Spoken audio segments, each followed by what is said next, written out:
All right, we'll try this one again.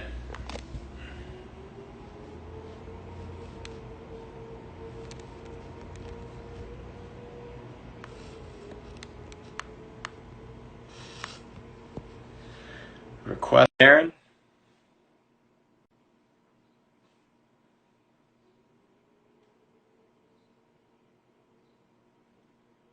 Hmm.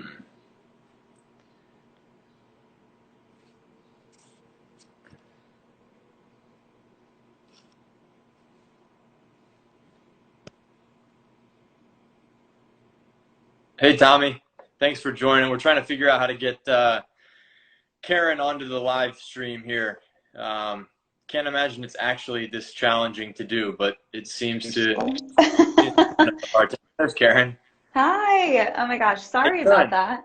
I Good. have How no. are This is the you? first time I've ever done this, so trying to figure it out as we go, and it seemed like it was an obvious thing just to send the request. It a little bit of a hard time. It did. It just like wasn't really working, and I apologize. I'm in this very pink room.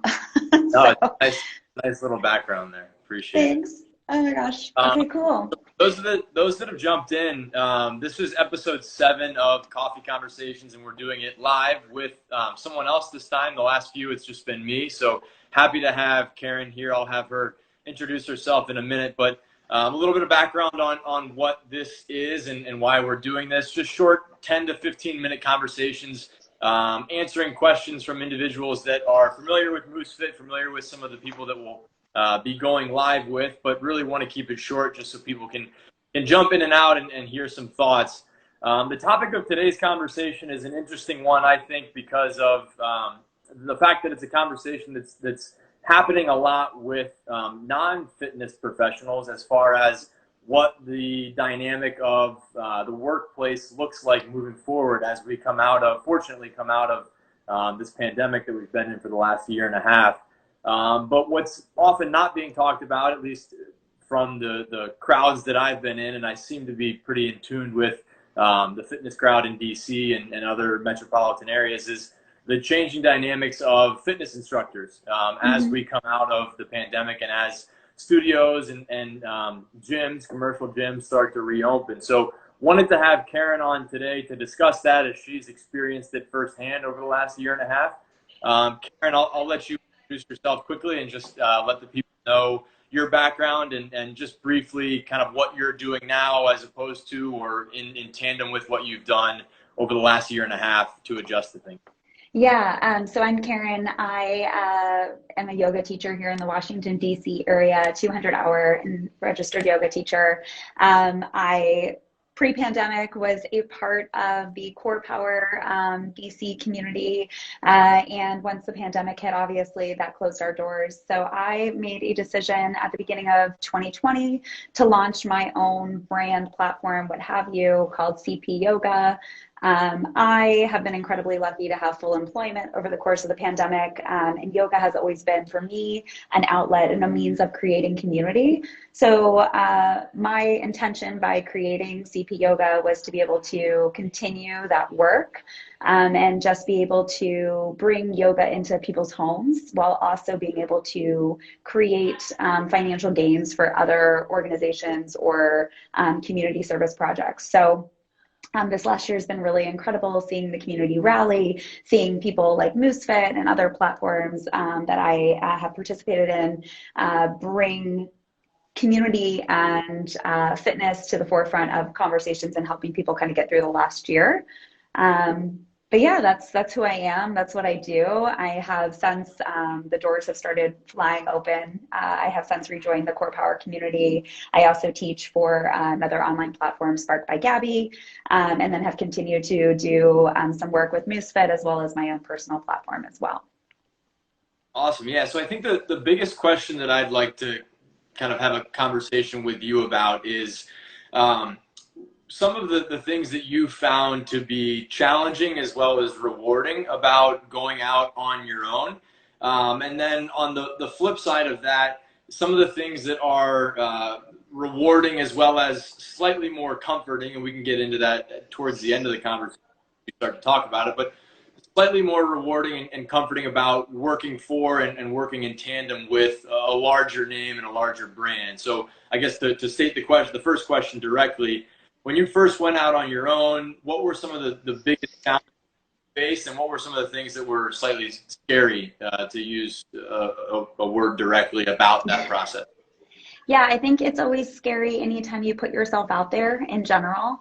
I also got to the game a little later. That was more intentional in my decision to do so. A lot of people didn't have the blessing that I had to have a full-time job. A lot of people are full-time fitness instructors that hit the ground running right out of COVID and really tried to kind of fill their pockets in the best way they know how and make sure that they could pay their rent and put food on their table. So for me, I think the most terrifying part was just putting myself out there in this capacity and being uncertain whether or not anybody would really like acknowledge or feel what it was I was trying to accomplish in launching CP Yoga. What I will say has been the most comforting side of that, or the most exciting side of that, has been the friends, the family, the total strangers that have provided really positive feedback on the fact that, you know, it's not just a yoga opportunity for people to come move and flow, what have you, but it's also a means for people to be able to create an impact for different communities. At this point, we've raised close to $2,000 over the course of the last few months for different organizations each month. So being able to have people DM me, reach out to me, text me, and let me know that they have been super like impressed with the work, but more importantly, have enjoyed, you know, showing up for themselves intentionally and also giving back to others has been like the most rewarding thing, I think, for me. And also being able just to you know, to be able to have purpose in what it is that I do. So yeah, both the scary and the good kind of come together. And you know, once you get past the vulnerability of putting yourself out there, there's high gains to find. And before we talk about the flip side of that a little bit, I'd love to hear firsthand from you, kind of the administrative things that go along with setting up a website, making sure booking platforms are set up, making sure you're communicating with people that are coming to your class. Is that something that you as an instructor found to be, obviously it's challenging, but it's something that you enjoy, something that Yeah. seemed to be more of a burden, and you would be in front of people teaching and instructing? Yeah, I mean, you know, you do a lot of this back end stuff on your own as well. I think for me, it's like time blocking my day, right? Because again, I have a 9 to 5 as well. I enjoy the creative aspects of like putting together the content. I've worked with some really incredible photographers and videographers in the area. Carl Maynard is amazing. Corey Gray, incredible. If anybody's looking for content. And that part, being able to be a part of that conversation, being able to, you know, kind of create those creative pieces has been fun. I will be honest, going on and like setting my schedule in my Squarespace and all that good stuff like that, I get it done. And then I kind of want to move away from it because it's the less exciting thing for me. So I try to plan my entire month and schedule out at the beginning. And then again, vulnerability of putting yourself out there all the time, having to like remind people to sign up for stuff like, hey, sign up, sign up, sign up. That can be a little bit cumbersome for me because I kind of feel like people should just show up. You know, I put the content out there again with really incredible work from awesome, creative individuals, you know, and you have people that say they're going to show up to stuff and then getting them to actually show up can sometimes be difficult. But I mean, again, you know very well, I know you do so much like output of your own and it's a lot for sure. Yeah, contrasting that with your experience working for a studio directly as an instructor, I think as people that are in the fitness space, we understand the difference between having to kind of get the word out there about your classes versus just being able to not necessarily sit back and enjoy the fact that people are associating you with a brand such as Core Power. But can you talk a little bit about the difference that you've experienced between having to push and try to get people to come to your classes versus being able to focus more of your attention just on teaching and instructing?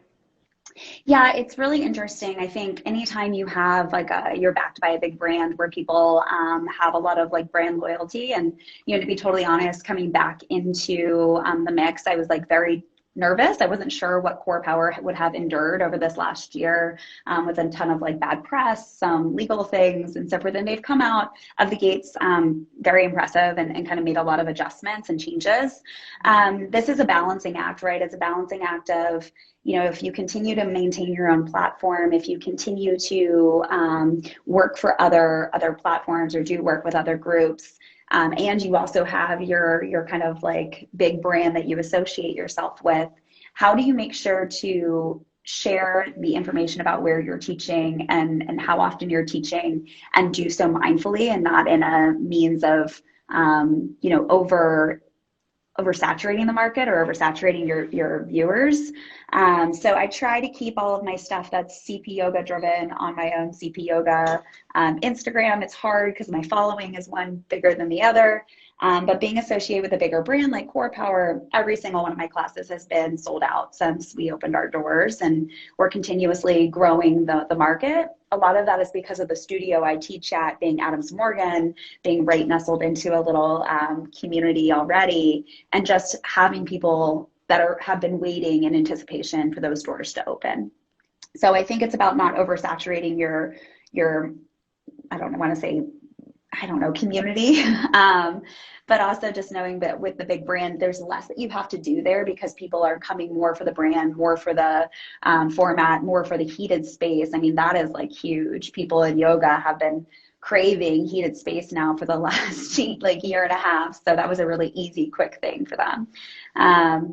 But it's been really nice and super rewarding. And I really want to be intentional about how I continue to kind of work within the city. Actually, the reason I'm in this like pink room today is because there's a co-working space in downtown DC that is looking to bring outdoor fitness to their community. So they have an outdoor co-working space. It's the studio, and we're talking actually about partnership of whether or not we'll be teaching yoga there at some point during the summer as well. So I think what we'll probably see from a lot of instructors, and I might be going a little bit off here, I think what we'll be seeing from a lot of instructors is maybe less investment in the actual physical or independent websites of their own, and kind of working in partnership and collaboration with other groups like yourself, because everything that you've been doing in terms of bringing fitness into spaces and reimagining the spaces for fitness, I think that's something that we'll probably see a lot of independent instructors do, while continuing to coordinate with like bigger brands. Anyway, I went off on a tangent, but I think that there's a lot of really exciting ways to use the space in the city. And I think instructors are finally feeling empowered to do that outside of the big brands in some capacity as well. Yeah, no, I'm glad you went off. And there is a question I want to make sure we end here. But I know you're also a consumer of other fitness classes as well. Yeah.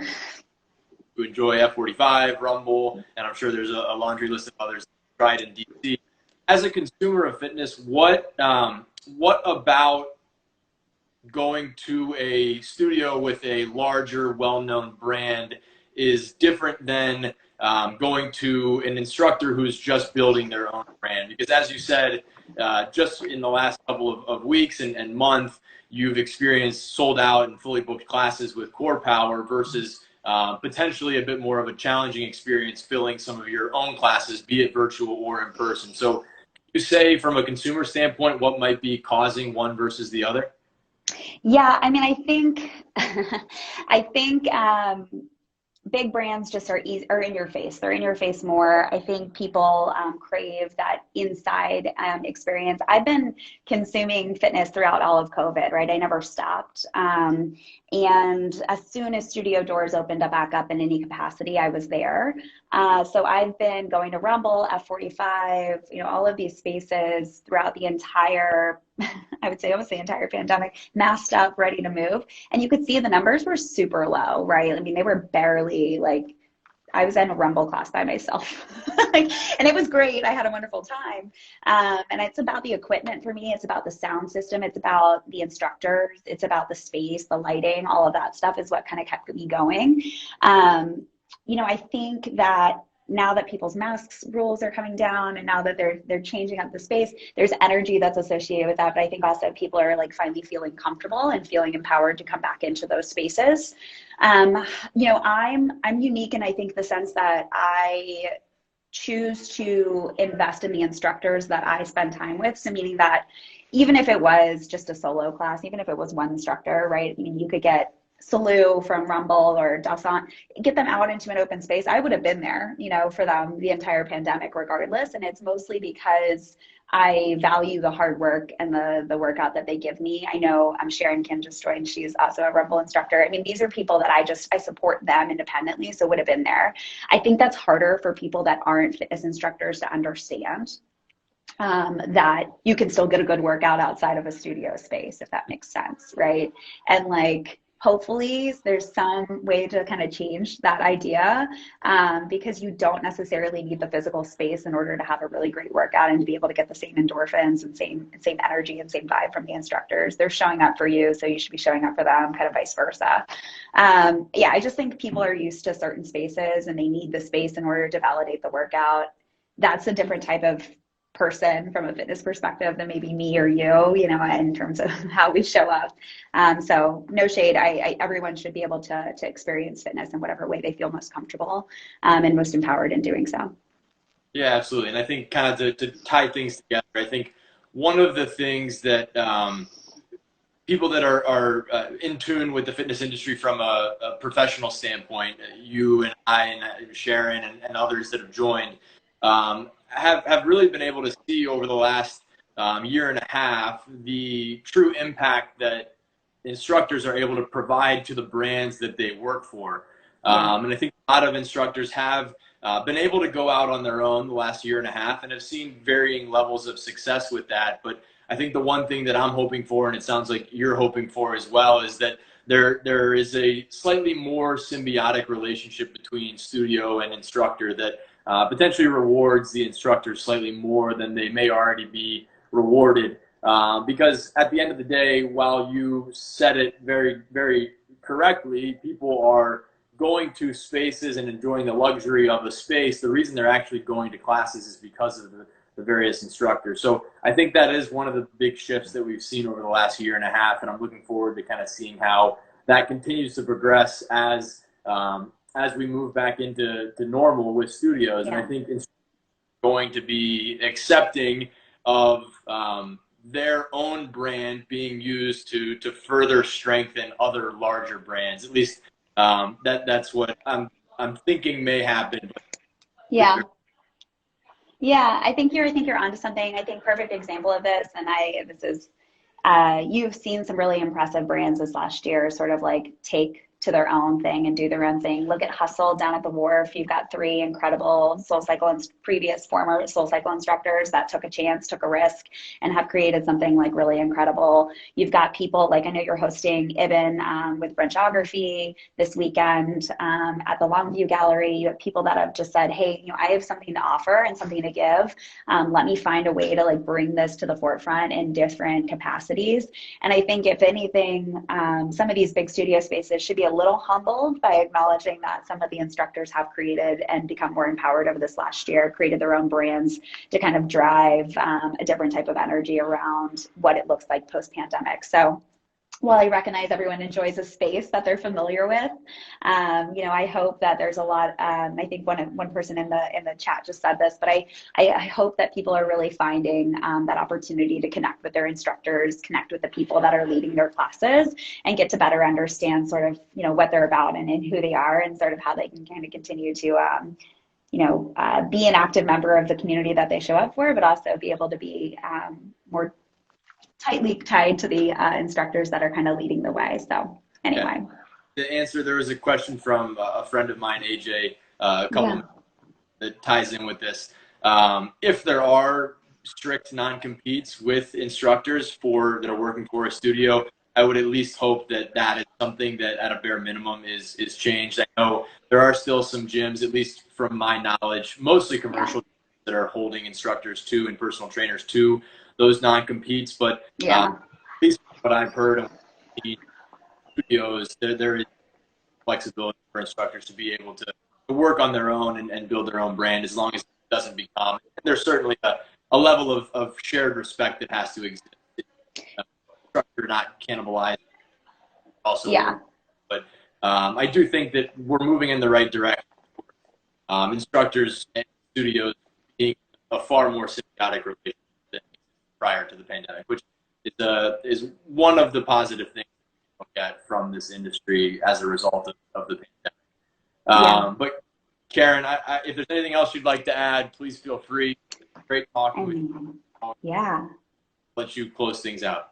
Oh no, the only thing I have to add is that I'm teaching with MooseFit on June 27th at the Longview Gallery. So I encourage everyone to sign up. It's a $20 class. It's an opportunity to move and flow your body. And I'm in a really cool space. I love that space so much. So if you're listening in and you're interested in signing up, you can sign up through MooseFit, or you can sign up through me individually. If you want to follow me at all, please feel free. It's at cpyoga.fitness.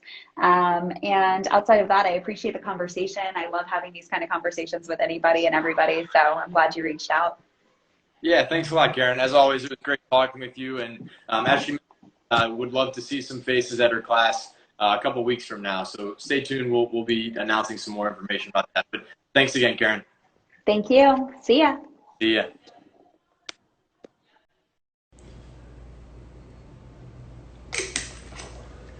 What's up, everyone?